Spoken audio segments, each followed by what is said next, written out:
Hola, mi gente. Ay, sorry. Hi, everyone. Hello, guys. It's your girl, Silver Dollar.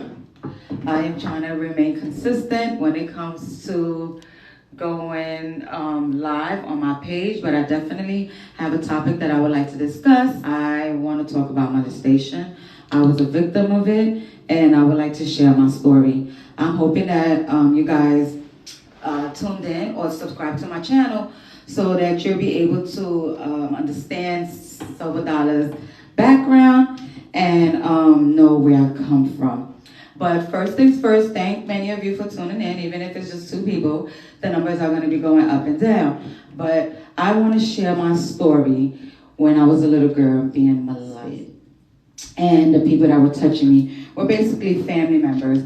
I put my number up there, so if you guys want to call in and you want to, share your story, you want to talk, let me know. Just call the number. It's up there for you guys to interrupt. But first things first, the story that I would like to share. Sylvia was a 7-year-old. I remember this one particular day. My grandmother and my late mom appointed this older guy to come and babysit me. So I'm a kid, and doing what little kids do.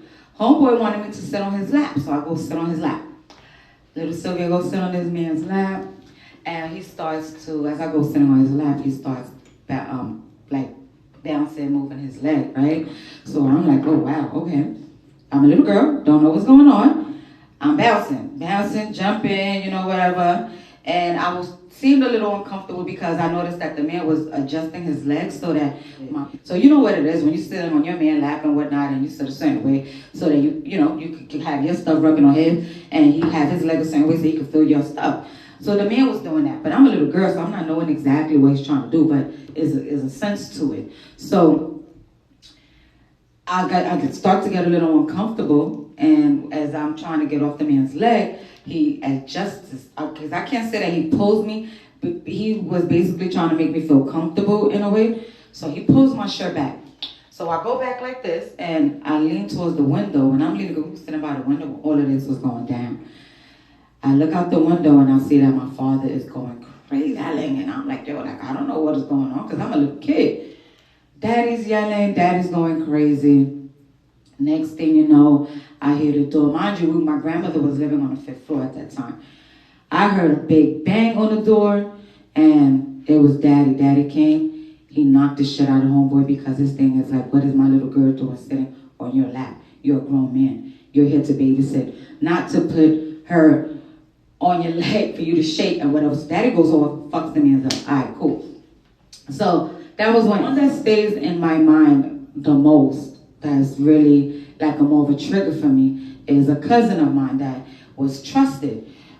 He was appointed to babysit myself. This is my mom's oldest nephew, and this is my grandmother's, grandson. So he just come from back home, and everybody appraises him, and it's like, ooh, this little young kid come from back home, and it was a cool thing. We was all excited. My thing was like, damn, I have an older brother that I didn't even know about, although that's my aunt's son, but he's still a big bro. He comes and he chills, and the time passed, and now he's appointed to be our babysitter. And I remember this particular day that we was chilling, and it was only him and I in the house. So I know I go to the bathroom, come out, go looking out the window, but as I'm looking out the window, he attacks me from the back. So when he attacked me, I was like, damn, like, wow, what am I supposed to do with this? This man, this boy, actually, because he's like about 12, 13 years old, he attacked me. He attacked me from the back. I'm a little girl. I'm in the 3rd grade, so I don't know what age you are in the 3rd grade, but I'm about 8, 9 years old, and somebody's son attacked the shit out of me. He attacked me. So my thing is like, damn, I'm kind of surprised because we trust you. So why are you doing this to me was my thing. Like, why is he attacking me? Why me? So now I got to pull the strength together. I got to put my thoughts together again. Now I got to get the strength. This little kid trying to defend herself, trying to protect herself. this boy, teenager, is trying to insert his penis inside of me. So once I saw that, and I'm like, I already knew that wasn't right, so I'm fighting like hell. I'm a little kid fighting so that she won't lose her virginity as a little kid. I don't know what else to do, so I kicked the shit out of him. I kicked the shit out of his penis so that I can be released from his grip, you know? So I was able to do that, fought him, and once he seen that I was strong, I fought so that man won't, that boy, thank you, Gary, for that boss, babe.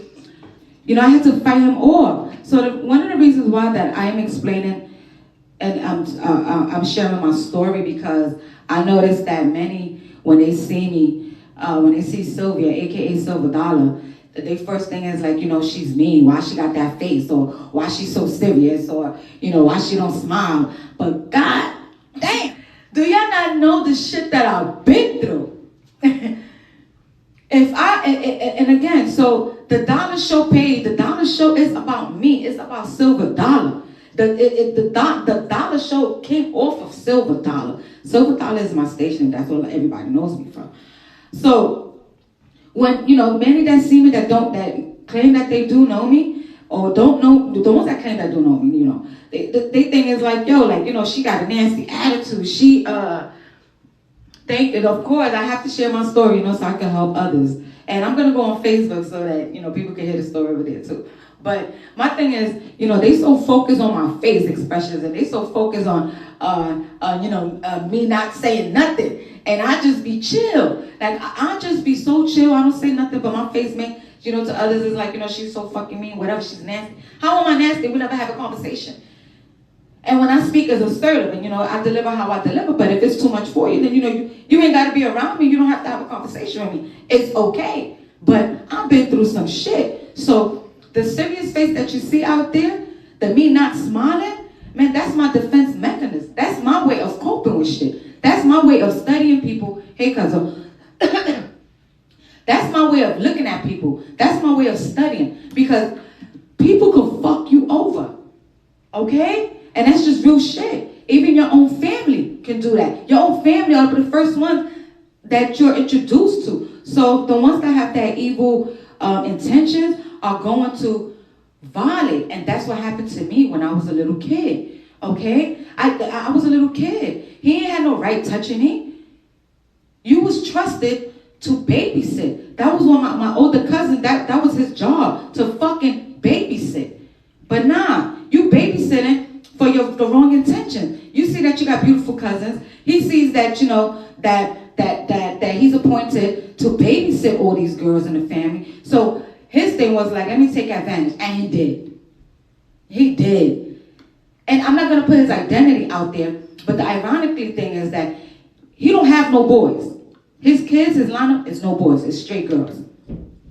So my family members may feel away because I'm going to voice how I feel, but I'm voicing my trauma. I'm voicing my pain. I'm voicing what I wasn't able to voice when I was 7, 8 years old, when I was 18, 25, 35. I'm 42. I dare somebody say something to me when it comes to somebody violating me when I was a little girl. Are you kidding me?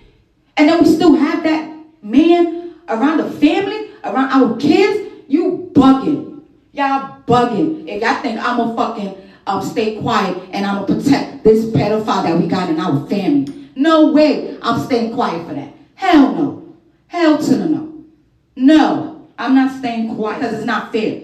Why this man is walking around and he's in our family and it's a possibility that he can touch any of our kids. And you think that I'm going to be cool with that shit and we're going to be having family functions and that family member's going to be around? Nah.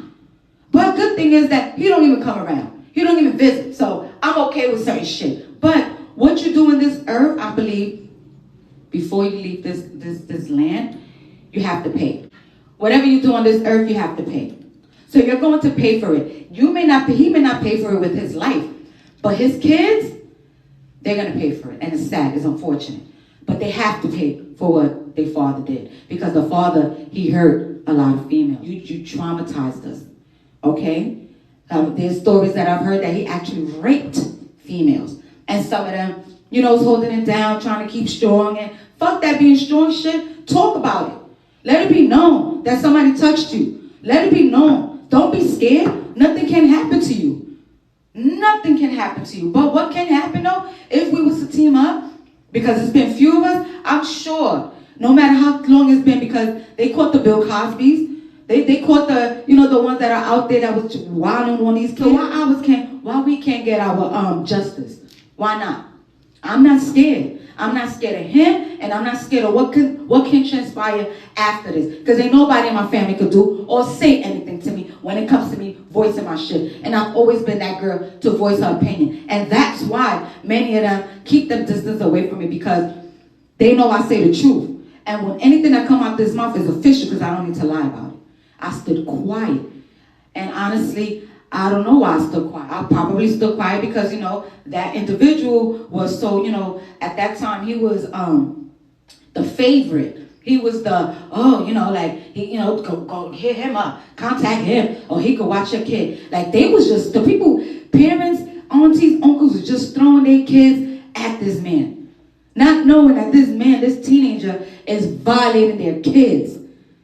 He violating us. He violated us, yo. He violated. Any chance that nigga had, he would fucking, if we walk into the bathroom, he would try to grab us, try to grab the hand, or we at the bathroom, he's waiting for us coming out the damn door, or we outside, and a boy want to talk to me, and it always happened. Every time somebody was trying to talk to me, he was hating, and I should have known that, but I didn't see it. I thought it was just him being an older brother. Like, oh, that's just my older brother. That's just my older cousin. He's being overprotective. That motherfucker was being overprotective of my pussy. He didn't want nobody to touch me. That's what that was. Talk about it. Yo, talk about it. Pay attention to the people that you have watching your kids. Let me read your comment, Garifana. In the Garifana community, a lot of this happens, and it's not voiced. It's not voiced because they scared, and I posted that, but there's favoritism. I spoke about that on my YouTube channel. There's favoritism in our community, I just feel. I'm not an ass kisser. I just work for moms. I'm not the type to be in people's faces. I'm not the type to say, hey, this is Silver Dollar, follow me, no, we're not doing that. I don't do that. But I feel that this topic needs to be discussed and needs to be talked of. And on Facebook, when I posted it, being that I have made Garifana community over there, it was quiet. People ain't sharing, nobody even talk about it. Why? Because they know that it's going on in their family. That's the crazy thing. So my question is, why are we protecting these pedophiles? Why are we protecting them? What is there to protect? The pedophiles is heavy in the Garifana community, and we're quiet about it. We're quiet, and we're quiet because, and it ain't me, but some are scared. So, they want to protect the family. But what are you protecting the family from? What are we protecting the family? Because there ain't, respectfully, there ain't many big names in the Garifana community. Like, there's no Obamas in our family. The Garifana, we don't have that. So what are we scared of? Like, what are you going to tarnish? Their reputation? Their business? What are we scared of? There's no head honchos in our community. So what are we scared of? What? That somebody's going to come knocking on your door? Did he threaten you or she threaten you? When you think about these threats, okay, so I'm going to do that. So I'm going to follow you. I'm going to follow what you said, Mom. And I'm going to do it I'll do 6:30. So I'm going to post it because I'm good for procrastinating. I'm a real big procrastinator, and I know I have great content. I know I can deliver some shit, but I do have shy ways. I'm not going to hold you. So it took a lot just for me to do this. I'm even fucking sweating. I am sweating because it's like, I know I got to do this, so I'm doing it, but I'll try for 6:30. I'm going to put that down. And not to put our peoples down, but we don't have big names in our culture. There's no Trumps. There's no Obamas. And I laugh because our peoples, some could act like they are one of those, and it's like, anyway, that's irrelevant. But